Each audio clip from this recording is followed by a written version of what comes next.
सभी सम्मानित साथियों को जय भीम।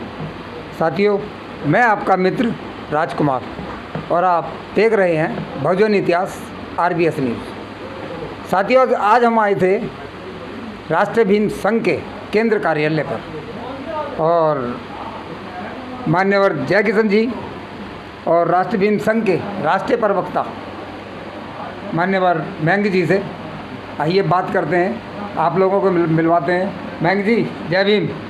जय भीम साहब। जय किशन जी, जय भीम। सभी दर्शकों आपका हमारे बहुजन इतिहास चैनल पर स्वागत है। सभी दर्शकों को RBS चैनल को मेरी तरफ से क्रांतिकारी जय भीम। साथियों, एक 20/4/2025 को एक प्रोग्राम हुआ था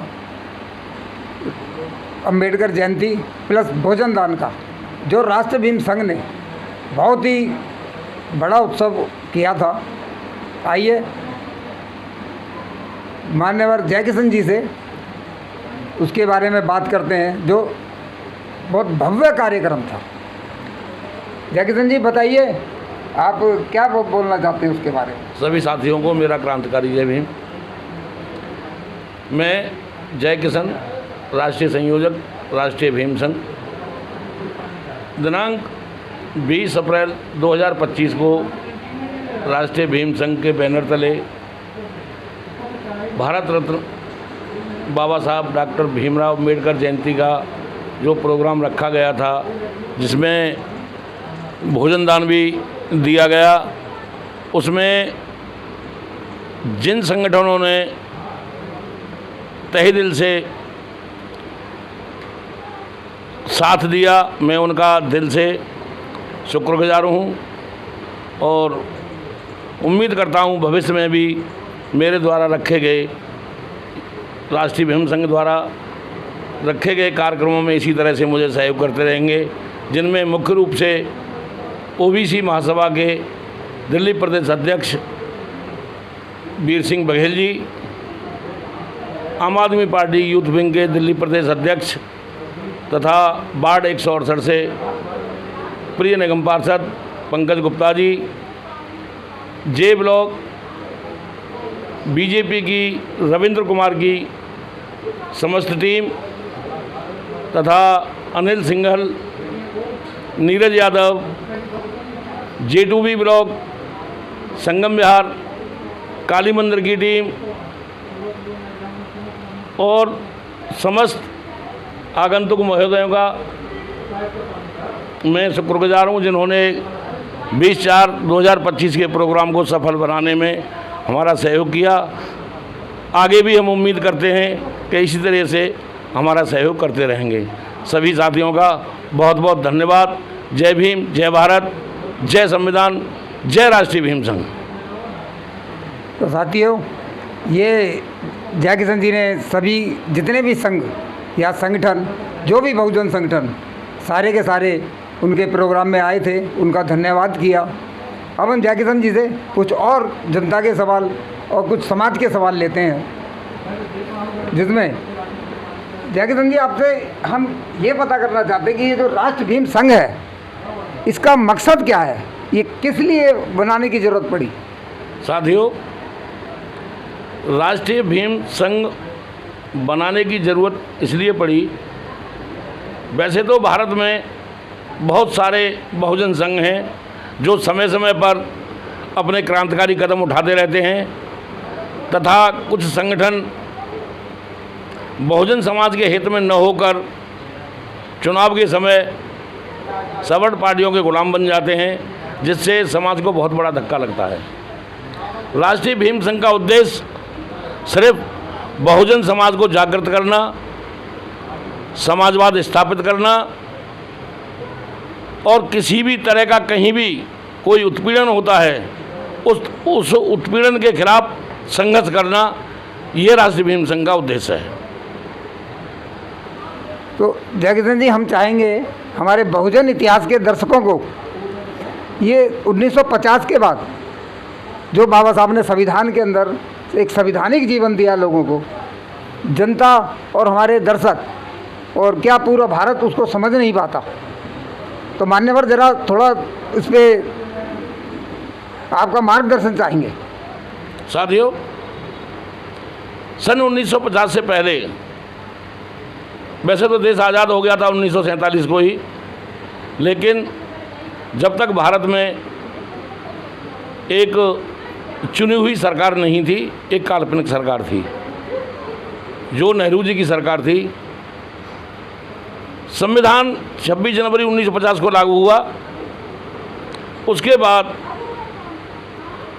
भारत को संविधान के अधिकारों के तहत और जीने का अधिकार मिला, लेकिन उससे पहले भारत के अंदर बहुत बड़ी कुरीतियाँ थीं। छुआछूत इसमें से सबसे मुख्य था। जिस देश में छुआछूत, रंगभेद जैसी नीतियाँ होती हैं, छोटे बड़े का अंतर होता है, वो देश कभी तरक्की नहीं कर सकता। संविधान लागू होने के बाद देश को असली आज़ादी जीने का हक मिला, जिसमें हमारे देश में बहुत बड़ी विभिन्नताएं हैं। यहाँ बहुत सारी भाषाओं का इस्तेमाल किया जाता है। हर 10 किलोमीटर पर भाषा बदल जाती है और हर 4-5 किलोमीटर पर पानी का टेस्ट भी चेंज होता है। लेकिन साथियों, संवैधानिक जीवन एक ऐसा जीवन है जो कहीं भी पूरे भारत में किसी भी चीज़ में बदलाव नहीं लाने देता, जिसमें मुख्य चीज़ समानतावाद, कोई छुआछूत नहीं, सबको जीने का हक बराबर का, और कोई छोटा बड़ा नहीं, सभी को एक समानता अधिकार दिए गए हैं। भारत के अंदर मुख्य रूप से जो वैचारिक धर्म हैं, मुस्लिम हैं, वो कुरान से जीते हैं। ईसाई हैं, वो बाइबल से जीते हैं। और जो रूढ़िवादी हिंदू हैं, वो हिंदू ग्रंथों से जीते हैं। मेरी नज़र में जो वो ग्रंथ काल्पनिक हैं, ये सभी ग्रंथ काल्पनिक हैं। कुरान हुई या बाइबल हुआ या ये धर्म ग्रंथ हुए हिंदुओं के, ये सभी काल्पनिक हैं, इनमें कोई सच्चाई नहीं है। इसको किसी पैगंबर ने नहीं लिखा, ना किसी भगवान ने लिखा है।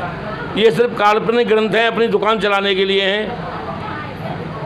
चर्च के अंदर पादरी अपनी दुकान चलाता है, मस्जिद के अंदर मौलवी अपनी दुकान चलाता है, और मंदिरों के अंदर ब्राह्मण अपनी दुकान चलाता है। तो साथियों,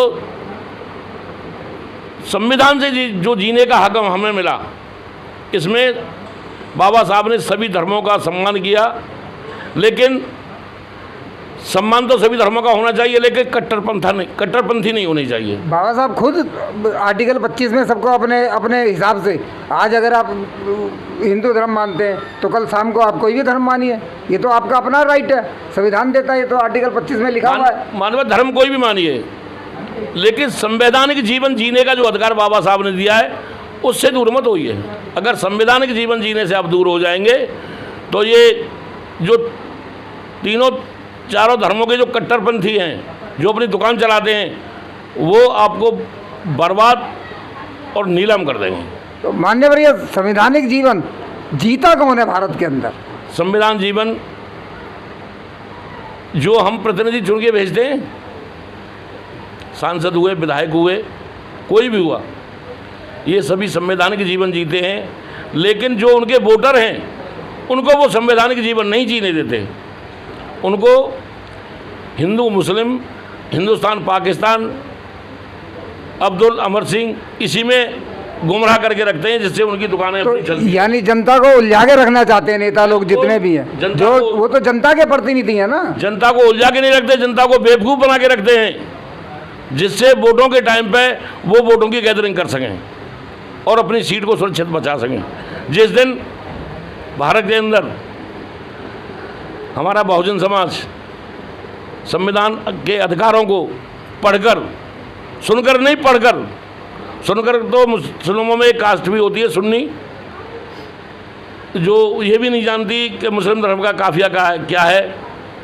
तो उसी तरीके से जब तक संविधान को पढ़कर बहुजन समाज संवैधानिक जीवन जीने की राह पर नहीं निकलेगा, इनका उत्पीड़न इसी तरीके से ये चंद लोग मुट्ठी भर करते रहेंगे। अगर मान्यवर भारत संविधान से चलता है और सबको संवैधानिक जीवन जीने का हमें राइट है, हम लोगों को संविधान के अंदर अधिकार दे रखे हैं। तो फिर ये जो अभी निशिकांत दुबे जी ने जो हमारे सुप्रीम कोर्ट के ऊपर, उस हिसाब से तो सुप्रीम कोर्ट हमारा सुप्रीम हुआ, सारी जनता का जितना भी जो भी नेता लोग अधिकार संसद के अंदर बनाते हैं उनको सुप्रीम कोर्ट देख रेख करता है कि कौन सा जनता के लिए सही है और कौन सा। जनता तो इतनी समझदार है नहीं। तो ये जो निशिकांत दुबे जी के बयान को कि ये सीजीआई और नाम लेके सीजीआई का कि संजीव खन्ना जी ये अपने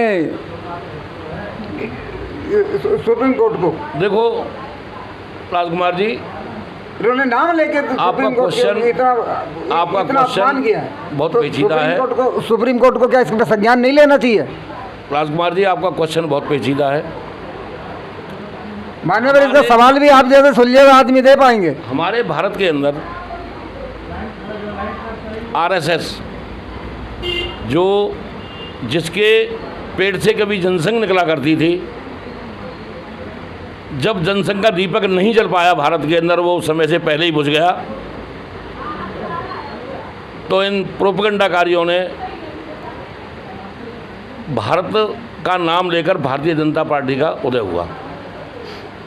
इनका मुख्य उद्देश्य जनता को बहकाकर, बरगलाकर और उल्टे सीधे शब्दों में फंसाकर संवैधानिक जीवन जीने से दूर करने का षड्यंत्र करते रहते हैं। पर ये तो कहते हैं हम सबसे बड़े राष्ट्रवादी हैं, भारतीय जनता पार्टी तो यही कहती है कि हम सबसे बड़े राष्ट्रवादी हैं। आप 10 साल से देख रहे हैं, मुझे एक भी काम ऐसा गिना दीजिए भारतीय जनता पार्टी का और उसकी सरकार का जिन्होंने गरीब कल्याण के लिए, बहुजन कल्याण के लिए एक लाइन कहीं पर भी बोली हो, करी नहीं, सिर्फ एक शब्द बोला हो।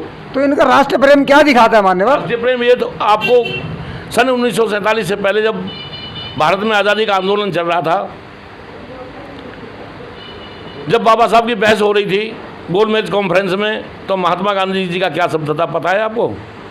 बताइए, हमारे दर्शक सुनना चाहेंगे। कि SC ST और OBC को अगर अधिकार दिए जाते हैं तो मुझे ऐसी आज़ादी नहीं चाहिए। ये कांग्रेस के बापू के शब्द थे।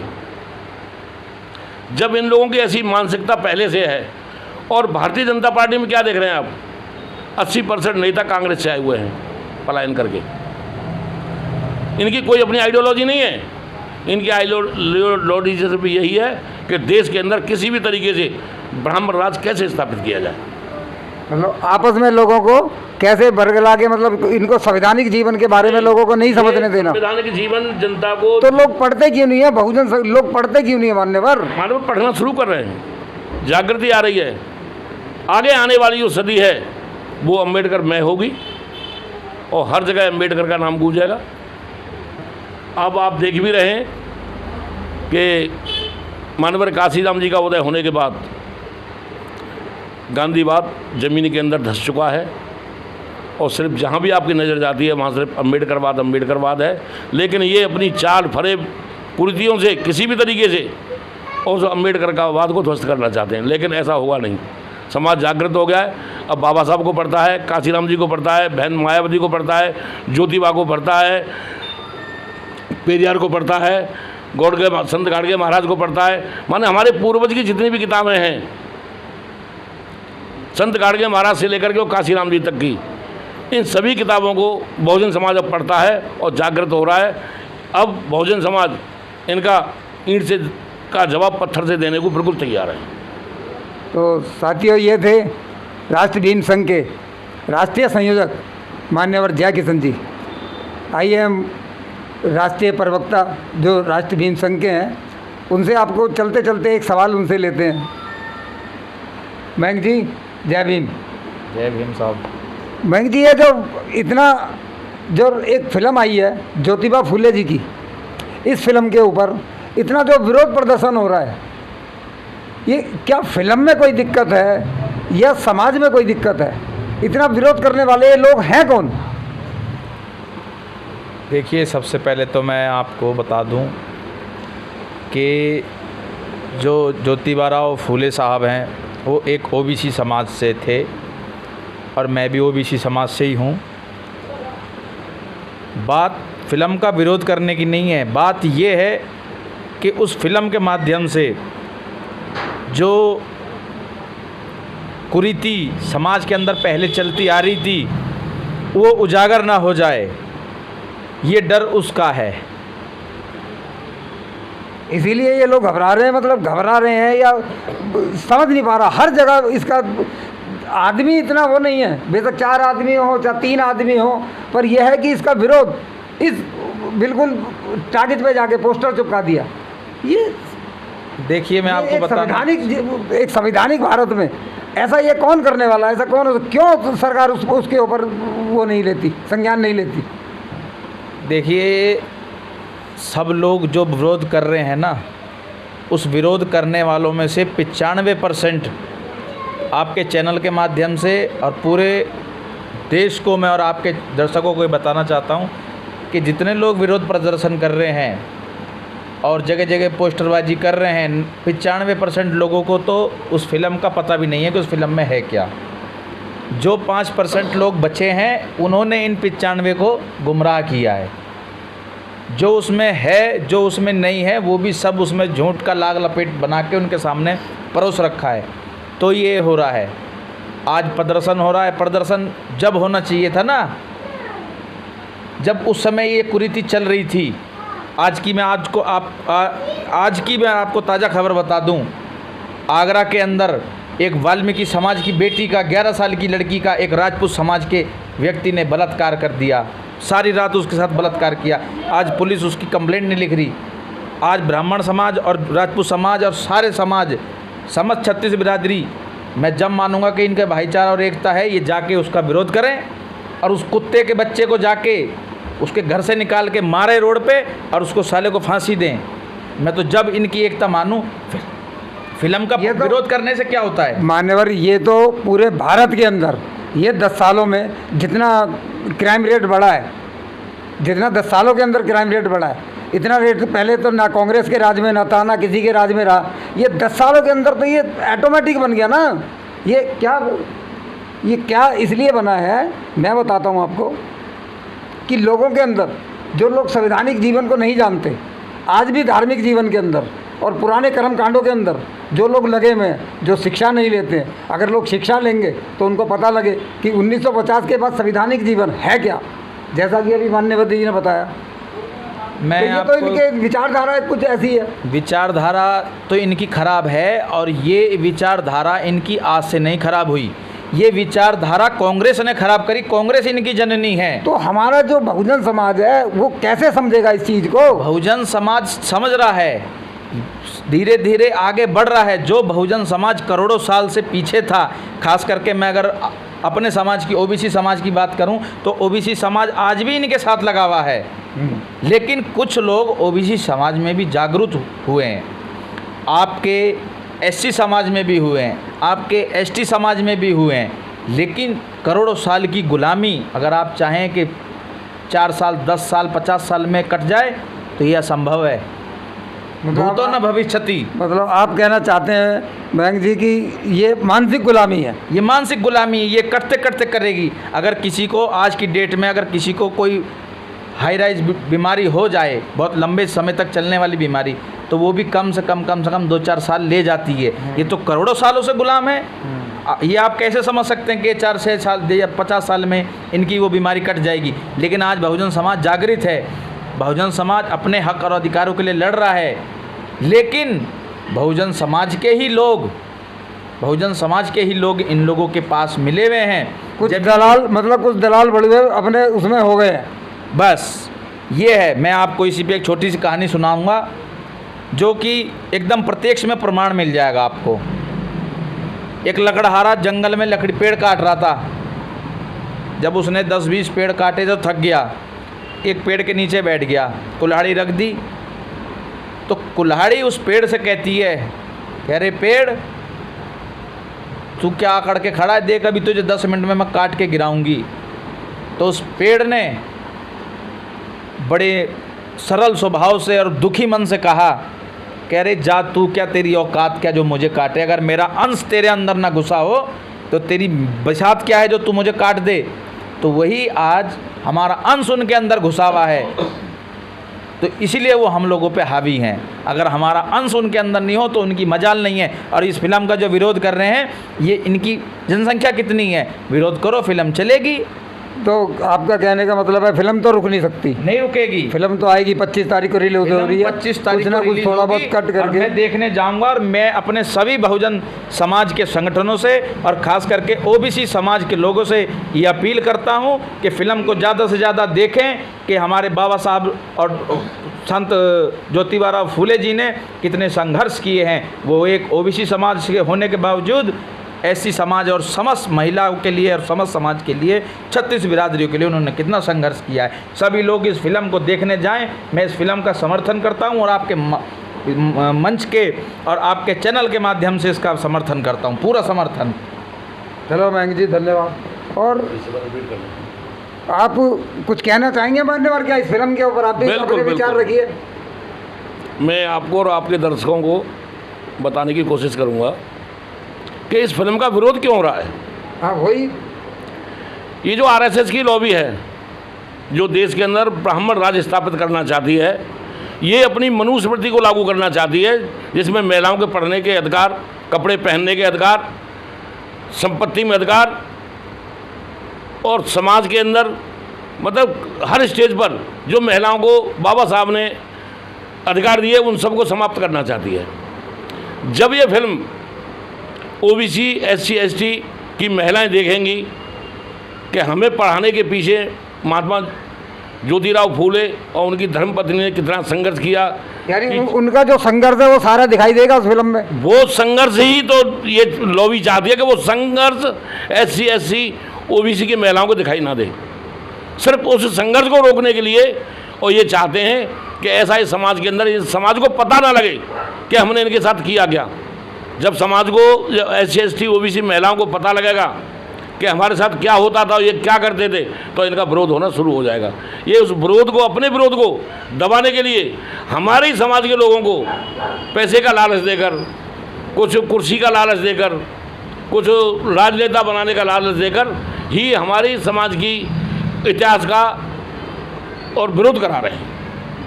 अगर मेरा सुझाव है OBC समाज से, आप महात्मा ज्योतिराव फूले की गुलामगिरी और ये ज्योतिराव फूले की फिल्म को ज़रूर देखें। और मेरा तो इनसे लोगों से कहना है जो ब्राह्मण राज स्थापित करना चाहते हैं, आप अपनी लड़कियों के स्कूल क्यों भेजते हो? जब आप ये पहले तो नहीं भेजते थे। जब आप मनुस्मृति लागू ही करना चाहते हैं तो अपनी लड़कियों के स्कूल मत भेजो, कपड़े मत पहनने दो, स्तन खोल करके घुमाओ, संपत्ति में अधिकार मन दो। और शादी करने के बाद जब तुम कोर्ट जाते हो तलाक के लिए, कोर्ट मत जाओ, अपने मंत्रों से ही तलाक करा दो। क्यों नहीं कराते? मान्यवर, हम कभी समर्थन नहीं करेंगे मनुस्मृति का हमारे ऊपर, हमारे समाज के ऊपर या भारत के किसी भी समाज के ऊपर मनुस्मृति लागू हो। हम इसका कड़ा विरोध करते हैं। हमारा बहुजन इतिहास RBS न्यूज़ इसका भरपूर विरोध करता है मनुस्मृति का।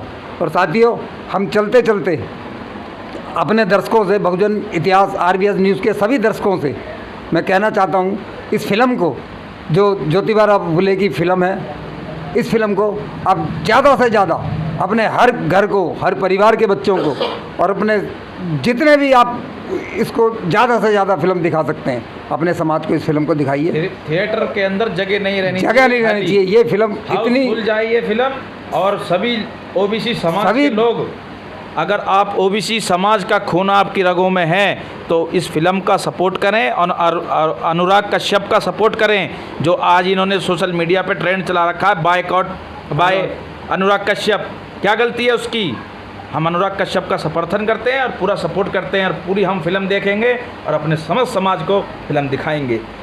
सभी अगर अनुराग कश्यप के ऊपर इन ब्राह्मणवादी व्यवस्थाओं ने उंगली भी उठाने की कोशिश की तो इनके विचारों से ईंट बजा देंगे हम। अनुराग कश्यप जिंदाबाद। तो चलिए, चलते चलते साथियों, आपसे बस इतना ही कहना चाहेंगे कि देखते रहिए बहुजन इतिहास, आरबीएस न्यूज़ और जय भीम, जय राज। सभी हमारे दर्शक इस फिल्म को जरूर